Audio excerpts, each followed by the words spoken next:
Intermediate के छात्र ज़रा ध्यान दें। आज आपका जो टॉपिक है वो डायरेक्ट इनडायरेक्ट स्पीच है। डायरेक्ट सीधे कथन को डायरेक्ट स्पीच कहते हैं और अप्रत्यक्ष कथन को इनडायरेक्ट स्पीच कहते हैं।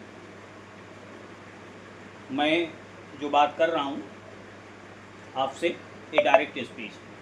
आप मेरी बात को किसी थर्ड पर्सन को बताते हैं तो ये इनडायरेक्ट स्पीच होता है। सीधे शब्दों में इसको हम चुगली कह सकते हैं, चुगली कह सकते हैं। है क्या डायरेक्ट इनडायरेक्ट?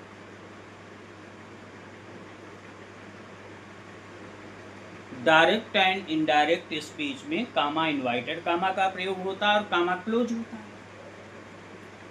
जबकि इनडायरेक्ट स्पीच में कामा इनवाइटेड कामा का प्रयोग नहीं होता है।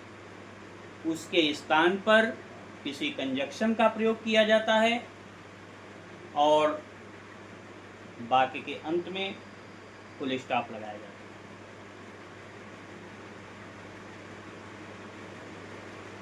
डायरेक्ट स्पीच के दो पार्ट होते हैं, एक होता है रिपोर्टिंग वर्ब, एक होता है रिपोर्टेड स्पीच। कामा इनवाइटेड कामा के बाहर का भाग, कामा इनवाइटेड कामा के बाहर का जो भाग होता है वो रिपोर्टिंग वर्ब कहलाता है, और कामा इनवाइटेड कामा के अंदर का जो भाग होता है, जो कामा इनवाइटेड कामा और कामा क्लोज में बंद होता है, वो रिपोर्टेड स्पीच कहलाता है। वो रिपोर्टेड स्पीच कहलाता है। अब करते क्या हैं? अब इसको यदि हम चेंज करते हैं डायरेक्ट को इनडायरेक्ट स्पीच में, तो चेंज करने के इसके अलग अलग रूल हैं। सेंटेंस का जो चेंजिंग होता है, असर्टिव का अलग है, इंट्रोगेटिव फर्स्ट टाइप का अलग है, सेकंड टाइप का अलग है, और इम्परेटिव, एक्साक्लेमेटिव, ऑफ्टेटिव, इनके अलग अलग रूल्स हैं, अलग अलग कंजक्शन हैं। और सेंटेंस के बाद में जो टेंस का होता है, ठीक है, उसके अलग रूल्स हैं। तो सेंटेंस में सबसे पहले हम असर्टिव में आते हैं। इसमें असर्टिव में, असर्टिव सेंटेंस में हम क्या करते हैं, से को से में, रिपोर्टिंग वर्ब से को से में, सेज को सेज में, से टू को टेल्स में, और टेल्स में, और से टू को टेल में, सेड को सेड में, सेड टू को टोल्ड में, और बिलसे को बिलसे में, बिलसे टू को बिलटेल में चेंज करके कामा इनवाइटेड कामा को हटाकर हम दैट कंजक्शन का यूज करते हैं। शेष वाक्य को नियमानुसार चेंज करते हैं रिपोर्टेड स्पीच। और इसमें कुछ रूल्स हैं, जैसे कोई कहावत हो,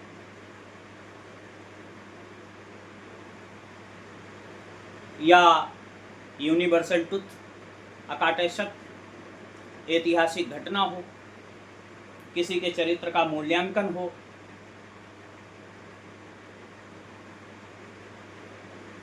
और यदि हमारी रिपोर्टिंग वर्ब प्रेजेंट या फ्यूचर टेंस में है तो हम खाली कामा इनवाइटेड कामा को हटाकर दैट कंजक्शन का प्रयोग करेंगे। बाकी रिपोर्टेड स्पीच में हम कोई परिवर्तन नहीं करेंगे, ज्यों का त्यों उतार देंगे। इसके बाद में इंट्रोगेटिव आता है। इंट्रोगेटिव फर्स्ट टाइप आता है ना। फर्स्ट टाइप क्या होता है? क्या होता है इंट्रोगेटिव फर्स्ट टाइप? जी हाँ, फर्स्ट टाइप में क्या होता है, जब क्या कर्ता से पहले होता है, यानी जब हेल्पिंग वर्ब सब्जेक्ट से पहले होती है, तो ऐसी वाक्यों का जब हम इनडायरेक्ट बनाते हैं तो हम रिपोर्टिंग वर्ब सेड या सेड टू को आस्क्ड में चेंज कर देते हैं, कॉमा इनवाइटेड कामा को हटाकर इफ कंजक्शन का प्रयोग करते हैं। वैसे तो कह दिया जाता है कि इफ या बीदर का प्रयोग करते हैं, बेदर का प्रयोग करते हैं, लेकिन बीदर का प्रयोग तब होता है, उसके लिए अलग रूल्स हैं, जब हमारे वाक्य में कोई चॉइस या पसंदी हो, यानी रिपोर्टेड स्पीच में और का प्रयोग हुआ, उस समय हम बीदर का प्रयोग करते हैं। और फिर हम रिपोर्टिंग वर्ब को इंक्वायर्ड में भी बदल देते हैं, ये भी यहाँ पे रूल्स आता है। हाँ, तो बदल करके शेष वाक्य को हम पास्ट में चेंज कर देते हैं, इफ कंजक्शन का यहाँ पर प्रयोग करते हैं। सेकंड टाइम में क्या करते हैं, रिपोर्टिंग वर्ब सेड या सेड टू को आस्कर में चेंज कर देते हैं। जी, आस्कर में चेंज कर देते हैं, और इसमें कामा और इन्वर्टेड कामा को हटाकर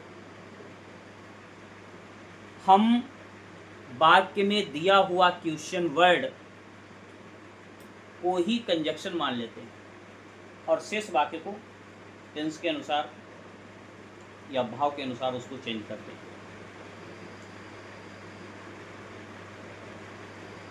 जी, प्रोनाउन परिवर्तन होता है। प्रोनाउन परिवर्तन में फर्स्ट पर्सन जो प्रोनाउन होते हैं आई और बी, ये रिपोर्टिंग वर्ब के सब्जेक्ट के अनुसार चेंज होते हैं, और सेकेंड पर्सन जो यू होता है ना, यू, वो रिपोर्टिंग वर्ब के ऑब्जेक्ट के अनुसार चेंज होता है। और third person he see it जो होते हैं, उनकी चेंजिंग नहीं होती है। जी, थैंक यू।